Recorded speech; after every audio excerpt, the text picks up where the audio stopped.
Hello दोस्तों, आप सब कैसे हैं। आई होप कि आप सब ठीक होंगे। क्लास 10 हिंदी के प्रीवियस ईयर्स में आपका स्वागत है। अभी हम लोग ऐसे क्वेश्चन को जानेंगे जो एग्जाम में ज़्यादातर पूछा जाता है। वे भी क्वेश्चन को जानेंगे जो आपको 5 नंबर में पूछा जाता है, 3 नंबर में और 2 नंबर में भी। और साथ साथ ये भी जानेंगे कि कैसे कैसे आपको विज्ञापन तैयार करने के लिए दिए जाते हैं और एप्लीकेशन लिखने के लिए दिए जाते हैं। चलिए स्टार्ट करते हैं अभी कुछ इंपॉर्टेंट एमसीक्यू से। यहाँ पे देखिए चैप्टर 10 से ये एमसीक्यू ज़्यादातर पूछा जाता है। स्वयं प्रकाश नेताजी का चश्मा से यहाँ पे पहला क्वेश्चन है, नेताजी का चश्मा पाठ के लेखक है, तो इसका लेखक कौन है। तो इसका लेखक हो जाएगा स्वयं प्रकाश। अब चलेंगे क्वेश्चन 2 की ओर। तो क्वेश्चन नंबर 2 देखेंगे, नेताजी का चश्मा किस प्रकार का पाठ है। तो नेताजी का जो चश्मा है वह एक कहानी का पाठ है। इसका सही आंसर हो जाएगा। अब चलेंगे क्वेश्चन 3 की ओर। तो क्वेश्चन नंबर 3 देखेंगे, नेताजी का चश्मा पाठ के आधार पर बताएं कि मूर्ति बनाने का अवसर किसे दिया गया। तो मूर्ति बनाने का जो अवसर है वह किसे दिया गया था। तो वह दिया गया था एक स्थानीय कलाकार को दिया गया था। याद रखेंगे ये क्वेश्चन एग्जाम में ज़्यादातर पूछा जाता है इस चैप्टर से। अब देखेंगे 4 नंबर वाले क्वेश्चन, नेताजी का चश्मा पाठ के आधार पर बताएं कि मोतीलाल जी ने मूर्ति बनाने का कार्य कब पूरा करने का विश्वास दिलाया। तो कब कार्य करने का पूरा करने का विश्वास दिलाया था। तो 1 महीने का, मतलब महीने भर में विश्वास दिलाया था, ना कि हफ्ते भर में, ना कि सप्ताह भर में। तो इसका सही आंसर हो जाएगा महीने भर में। यहाँ पे देखेंगे 5 नंबर का क्वेश्चन, नेताजी का चश्मा पाठ में देशभक्त किसे कहा गया है। तो देशभक्त जो है किसे कहा गया है। तो वह कहा गया है कैप्टन चश्मे वाले को। किसे कहा गया है, कैप्टन चश्मे वाले को। अब चलेंगे क्वेश्चन नंबर 6 की ओर। तो क्वेश्चन नंबर 6 देखेंगे, नेताजी का चश्मा पाठ के आधार पर बताएं कि हवलदार साहब किसे देखकर आश्चर्यचकित हो गए। तो किसे देखकर आश्चर्यचकित हो गए थे। तो वह कैप्टन चश्मे वाले को देखकर आश्चर्यचकित हो गए थे। अब चलेंगे 7 नंबर के क्वेश्चन पर, नेताजी का चश्मा पाठ के आधार पर बताएं कि कैप्टन देखने में कैसा था। तो कैप्टन जो है देखने में कैसा था। तो वह बेहद बूढ़ा था, मरियल सा था और लंगड़ा था। तो इसका सही आंसर हो जाएगा इनमें सभी। अब चलेंगे क्वेश्चन नंबर 8 की ओर।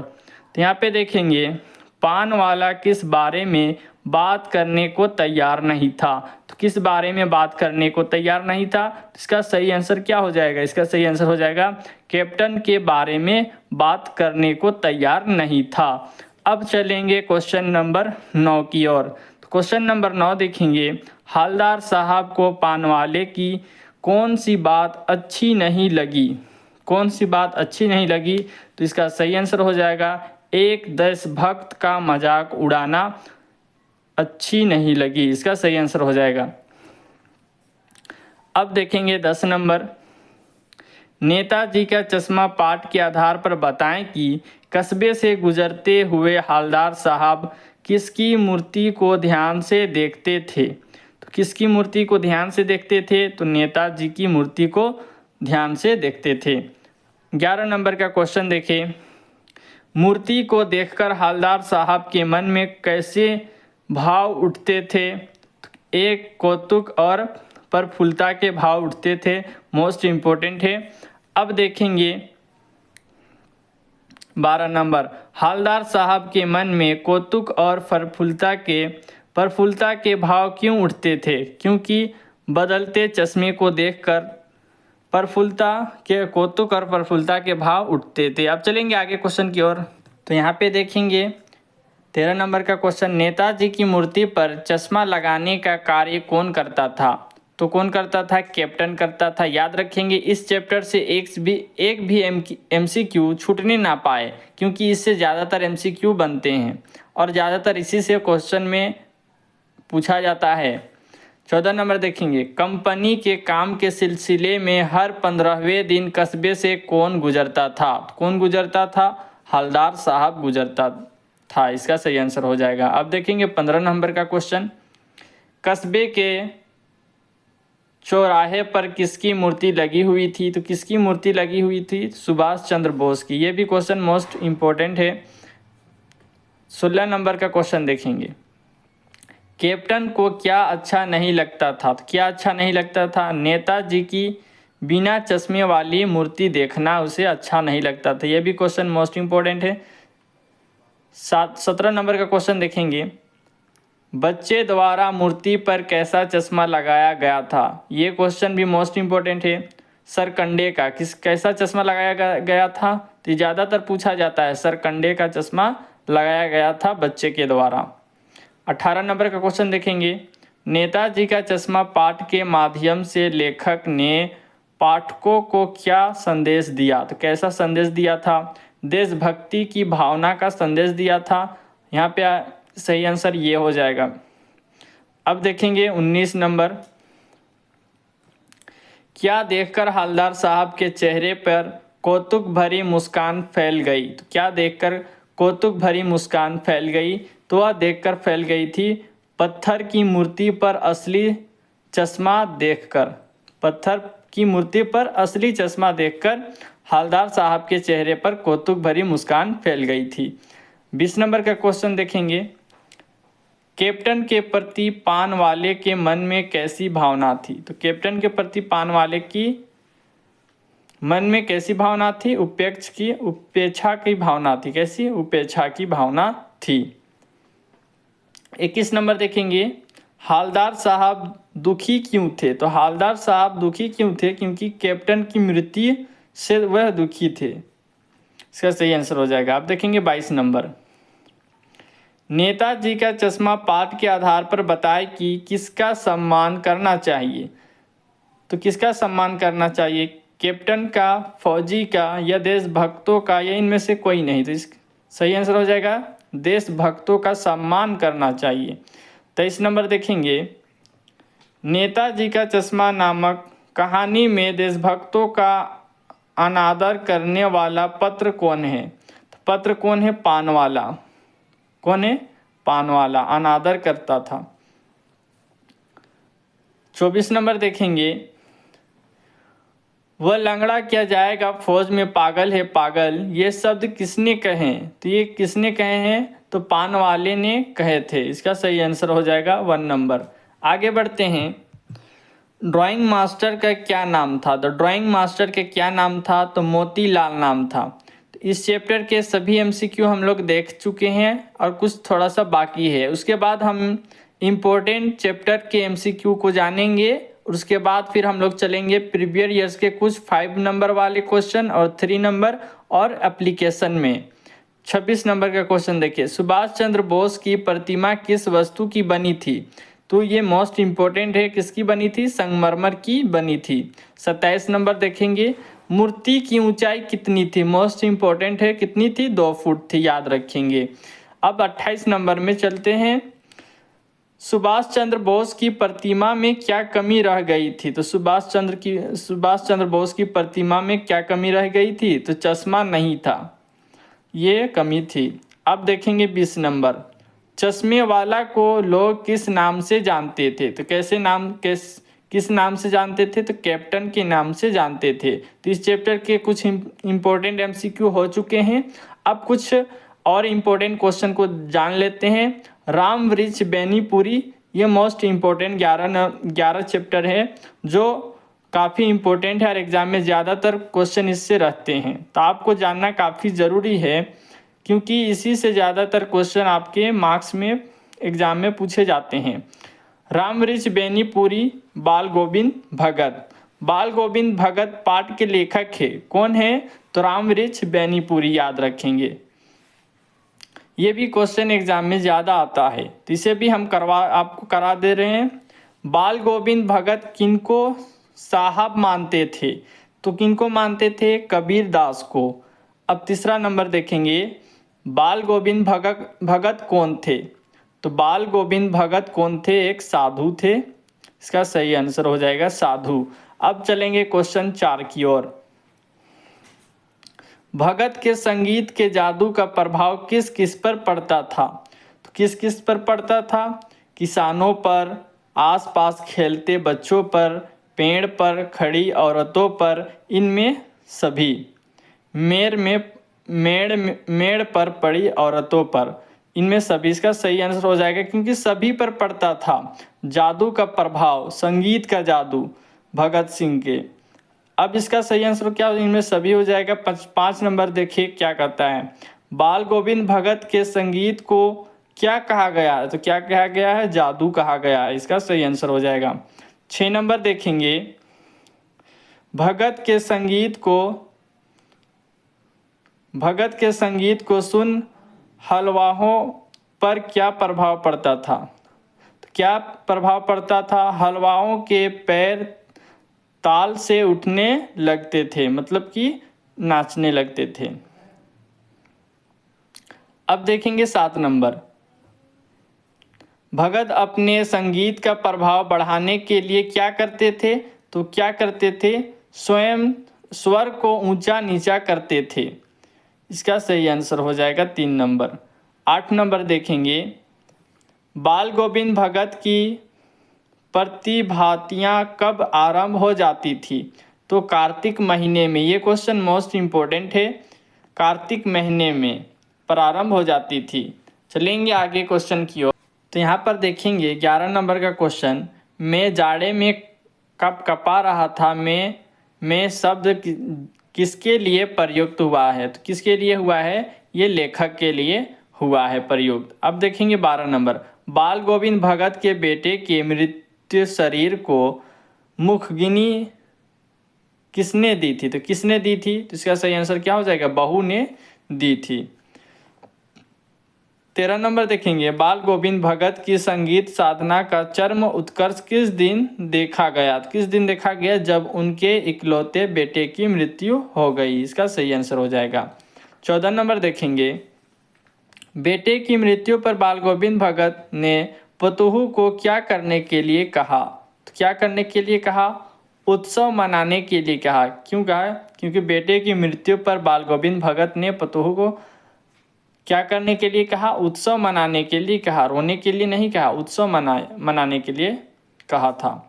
अब 15 नंबर को देखो क्वेश्चन, बाल गोविंद भगत अपने बेटे से अधिक प्यार इसलिए करते थे क्योंकि, मोस्ट इम्पोर्टेंट है ये एग्जाम में बहुत ज़्यादा पूछा जाता है, वह सुस्त था, कम बुद्धि वाला था, इसलिए उससे क्या करते थे, बाल गोविंद भगत अपने बेटे से अधिक प्यार करते थे, वह सुस्त था और कम बुद्धि वाला था।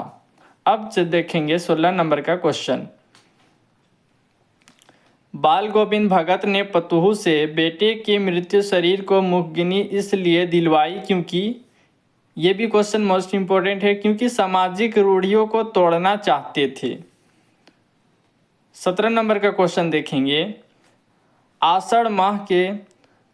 आषाढ़ माह के महीने में बाल गोविंद भगत क्या कार्य करते थे, तो क्या कार्य करते थे, धान की रोपाई करते थे। याद रखेंगे ये भी क्वेश्चन मोस्ट इम्पोर्टेंट है, इससे ज़्यादा क्वेश्चन एग्जाम में आते हैं। 18 नंबर देखेंगे, भगत गृहस्थ होते हुए भी वस्तुत थे, क्या थे, साधु थे, याद रखेंगे। अब देखेंगे 19 नंबर, बाल गोविंद भगत ने पतोहू के भाई को क्या आदेश दिया, तो क्या आदेश दिया था, पतोहू के पूर्ण विवाह का आदेश दिया था।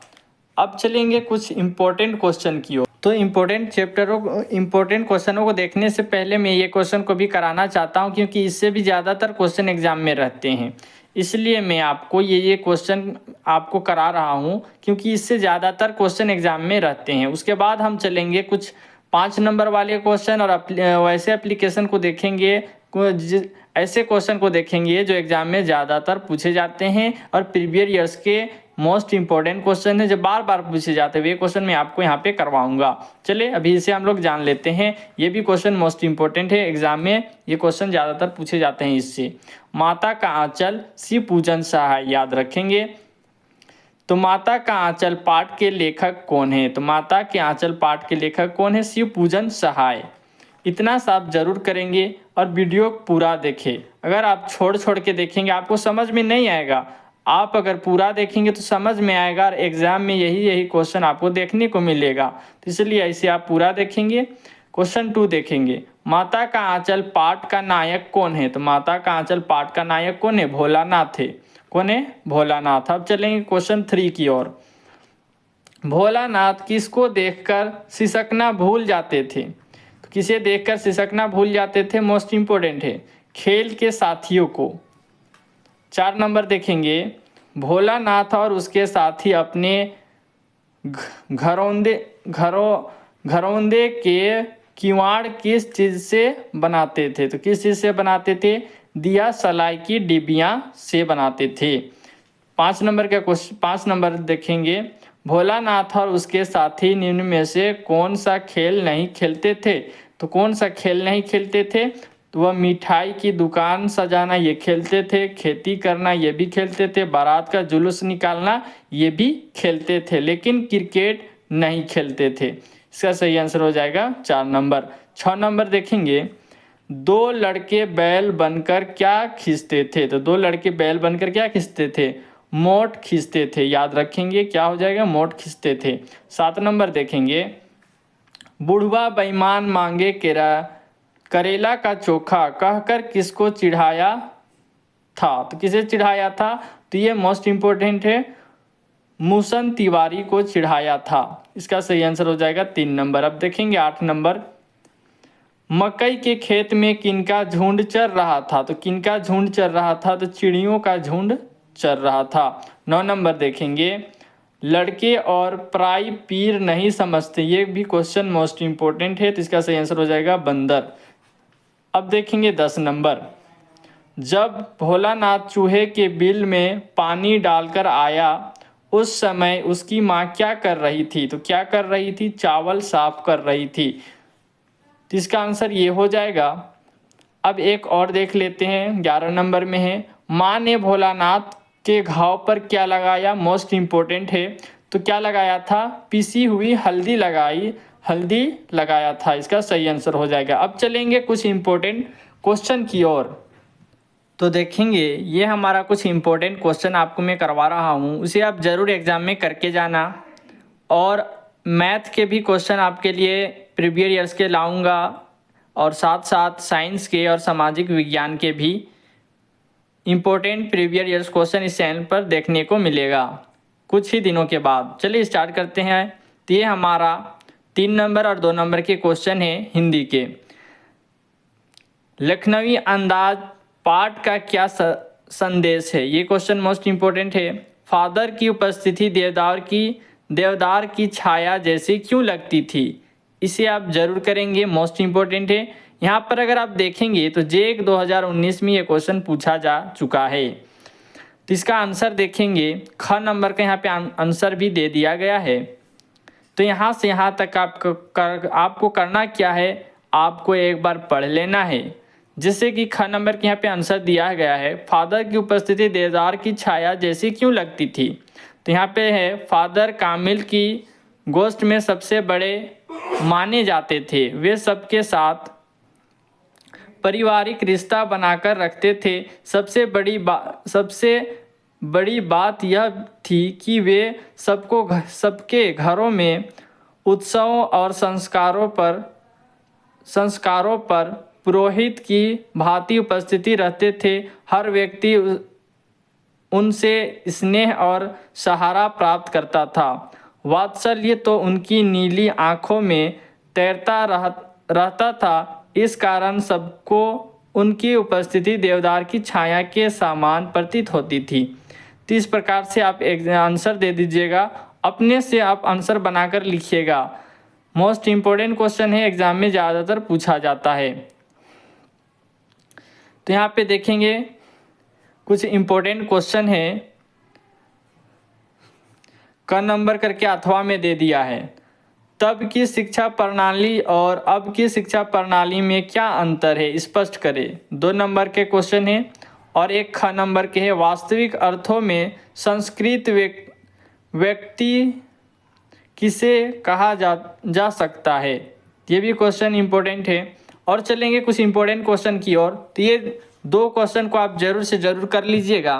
तो यहाँ पर देखेंगे क्वेश्चन ये हमारा है, निम्नलिखित में से किन्हीं 3 प्रश्नों के उत्तर दीजिए। यहाँ पे अभी हम लोग आपको 3 नंबर और 2 नंबर के क्वेश्चन करा रहे हैं। 5 नंबर के क्वेश्चन अभी बाद में यहीं पे देखने को मिलेगा। तो चलिए स्टार्ट, अभी 3 नंबर के क्वेश्चन देखते हैं। किन्हीं 3 प्रश्नों के उत्तर दीजिए। पठित पाठ के आधार पर फादर कामिल बुल्के की जो छवि उभरती है उसे अपने शब्दों में लिखिए। मोस्ट इंपॉर्टेंट है। अभी हम आपको फादर बुल्के के बारे में बता रहे थे, यहाँ पर भी फादर बुल्के के बारे में पूछा गया है क्वेश्चन। ये भी क्वेश्चन मोस्ट इंपॉर्टेंट है। ख नंबर देखेंगे, वह कौन सी घटना थी जिसके बारे में सुनने पर लेखिका को ना अपनी आंखों पर विश्वास हो पाया और ना अपने कानों पर। यह भी क्वेश्चन मोस्ट इंपॉर्टेंट है। ग नंबर देखेंगे, बिस्मिल्लाह खां के जीवन से जुड़ी उन घटनाओं और व्यक्तियों का उल्लेख करें जिन्होंने उनकी संगीत साधना को समृद्ध किया। ये क्वेश्चन भी आपको कर लेने हैं। और घ नंबर देखेंगे, किन महत्वपूर्ण आवश्यकताओं की पूर्ति के लिए सुई धागे का आविष्कार हुआ होगा। तो ये भी क्वेश्चन आपको कर लेने हैं। अब चलेंगे कुछ इंपॉर्टेंट क्वेश्चन की ओर। तो यहाँ पर देखेंगे, यहाँ पे ये क्वेश्चन मोस्ट इंपॉर्टेंट है, इसे आप जरूर करके जाना। आपके विचार से माँ ने ऐसा क्यों कहा कि लड़की होना पर लड़की जैसा मत दिखाई देना। ये क्वेश्चन मोस्ट इंपॉर्टेंट है। और ये देखेंगे, वस्त्र और आभूषण को स्त्री जीवन का बंधन क्यों कहा गया है। घ नंबर देखेंगे, माँ ने अपनी कन्या को अपने चेहरे पर रीझने के लिए क्यों मना किया है। ये भी क्वेश्चन मोस्ट इंपॉर्टेंट है। आप चलेंगे यहाँ पे 11 नंबर वाले क्वेश्चन में। यहाँ 2014 में क्वेश्चन यहाँ पे पूछा जा चुका है। निम्नलिखित में से किन्हीं 3 प्रश्नों के उत्तर दीजिए। तो हमारे ये क्वेश्चन 2012, 2014 और 2009 में क्वेश्चन आ चुके हैं। देखेंगे क नंबर, पठित पदों के आधार पर गोपियों का योग साधना के प्रति दृष्टिकोण स्पष्ट करें। तो ये क्वेश्चन भी आप कर लीजिएगा। ये ख नंबर देखेंगे, कवि देव ने श्री ब्रज दूल्हा किसके लिए प्रयुक्त किया है और उन्हें संसार रूपी मंदिर का दीपक क्यों कहा है। ये भी क्वेश्चन कर लीजिएगा। ग नंबर देखेंगे, बच्चे की दंतुरित मुस्कान का कवि के मन पर क्या प्रभाव पड़ता है। ये भी क्वेश्चन आपको कर लेना है। अब चलेंगे कुछ इंपॉर्टेंट 5 नंबर वाले क्वेश्चन पर। तो ये क्वेश्चन देखेंगे, क नंबर, बाल गोविंद भगत की दिनचर्या लोगों के आचरण का कारण क्यों थी।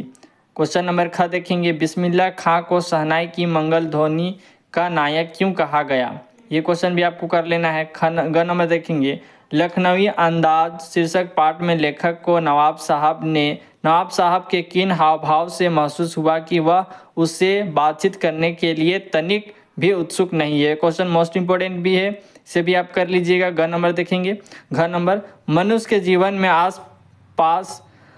आस पड़ोस का महत्व होता है, परंतु महानगरों में रहने वाले लोग प्रायः पड़ोस कल्चर से वंचित रह जाते हैं। इस बारे में अपने विचार लिखिए। तो ये भी क्वेश्चन आपको कर लेने हैं। तो यहाँ पर देखेंगे क्वेश्चन, ये भी क्वेश्चन मोस्ट इंपॉर्टेंट है। जॉर्ज पंचम की नाक लगाने वाली खबर के दिन अखबार चुप क्यों थे। तो ये क्वेश्चन आपको कर लेने हैं। यहाँ पे आंसर यहाँ पे दिया गया है, हो सकता है इसका स्क्रीनशॉट आप ले लीजिएगा। दूसरा नंबर देखेंगे, नई दिल्ली का काया पलट क्यों होने लगी। ये क्वेश्चन आपको कर लेने हैं, इसका आंसर भी यहाँ पे दिया गया है। और एक क्वेश्चन और यहाँ पे दिया गया है, उसे भी आपको कर लेना है। मूर्तिकार को बिहार के शहीद बच्चों की नाक भी जॉर्ज पंचम की नाक से बड़ी क्यों लगी। ये क्वेश्चन आपको कर लेना है। और चलेंगे कुछ और इम्पोर्टेंट क्वेश्चन, और एक क्वेश्चन 2 क्वेश्चन कर लीजिए। उसके बाद हम लोग चलेंगे कुछ इम्पोर्टेंट लेटर की ओर, और कुछ इम्पोर्टेंट वहाँ पे देखेंगे कैसे कैसे इम्पोर्टेंट लेटर सब आते हैं। ये क्वेश्चन कर लीजिएगा, नाक मान सम्मान व प्रतिष्ठा का घोतक है, यह बात पूरी व्यंग रचना में किस तरह उभर कर आई है, लिखिए। ये क्वेश्चन भी मोस्ट इम्पोर्टेंट है, इसे आप कर लीजिएगा। उसके बाद यहाँ पे देखेंगे, ये क्वेश्चन भी आपको करने हैं। सैलानियों को प्रकृति की अलौकिक छट्टा का अनुभव करवाने में किन किन लोगों का योगदान होता है, उल्लेख करें। उसके बाद यहाँ पे देखेंगे, ये क्वेश्चन कर लीजिएगा। 2011, 2014 ऐसे सभी क्वेश्चन मोस्ट इम्पोर्टेंट हैं। आपके विचार से भोलानाथ अपने साथियों को देखकर सिसकना क्यों भूल जाता था। 1-2 नंबर का है, इसे आप जरूर कर लीजिएगा। ख नंबर देखेंगे, अखबारों में जिंदा नाक लगाने की खबर को किस तरह से प्रस्तुत किया। ये क्वेश्चन इम्पोर्टेंट है ये क्वेश्चन। ग नंबर देखेंगे, कटाओं पर किसी भी दुकान का ना होना उसके लिए वरदान है। इस कथन के पक्ष में अपनी राय व्यक्त कीजिए। घ नंबर देखेंगे, यही ठेया झूलनी हैरानी हो रामा का कार्त समझाएं। ये भी क्वेश्चन मोस्ट इम्पोर्टेंट है, इतना सा आपको कर लेना है। अब चलेंगे कुछ इम्पोर्टेंट एप्लीकेशन की ओर, इन्हें आपको ध्यान से देखना है। आपको क्वेश्चन ये पूछा जाएगा, समाचार पत्र का महत्व। उसके बाद ख नंबर देखेंगे, मोस्ट इम्पोर्टेंट है, कंप्यूटर विज्ञान का अद्भुत वरदान। इसके बारे में आपको पूछा जाएगा। दिए गए संकेत बिंदु के आधार पर निम्नलिखित में से किसी एक विषय पर लगभग 200 से 250 शब्दों में निबंध लिखें। निबंध पूछा जाएगा, तो याद रखेंगे। फिर हमारा राज्य झारखंड, इससे भी क्वेश्चन रहते हैं। जो बच्चे झारखंड राज्य से वे कमेंट जरूर करें और सब्सक्राइब जरूर करें। आपको मैथ साइंस सारे इंपॉर्टेंट क्वेश्चन इस चैनल पर देखने को मिलेगा। सभी के सभी मैं आपको इंपॉर्टेंट क्वेश्चन बता दूंगा, आप उसे करके जाइएगा। और देखेंगे यहाँ पे क्वेश्चन है, समाचार पत्र का महत्व, ये क्वेश्चन करके जाना। उसके बाद और अभी 2-3 क्वेश्चन मैं आपको बता दूं, उन्हें जरूर कर लीजिएगा। यहाँ पे और एक है, अपने मोहल्ले में सड़कों एवं नालियों की समुचित सफाई व्यवस्था उपलब्ध कराने हेतु नगर पालिका अध्यक्ष को एक अनुरोध पत्र लिखे। पत्र लिखने के लिए ये सब आ जाएगा। यहाँ पे देखेंगे, समाज में बढ़ रहे अपराधों के प्रति जन जागरूकता हेतु लगभग 50 शब्दों में एक विज्ञापन तैयार करने के लिए आ जाएगा। तो उसे आप कर लीजिएगा, याद कर लेंगे इतना से इतना तक विज्ञापन। अब देखेंगे यहाँ पर एक और है, किसी प्रसिद्ध हर्बल साबुन उत्पाद की बिक्री हेतु लगभग 50 शब्दों में एक आकर्षक विज्ञापन तैयार कीजिए। मोस्ट इंपॉर्टेंट है, इसे आप जरूर कर लेना। हेलो फ्रेंड्स, अगर वीडियो आपको अच्छी लगी हो तो लाइक करें, सब्सक्राइब करें। आने वाला नोटिफिकेशन आपको सही समय पर मिलती रहेगी।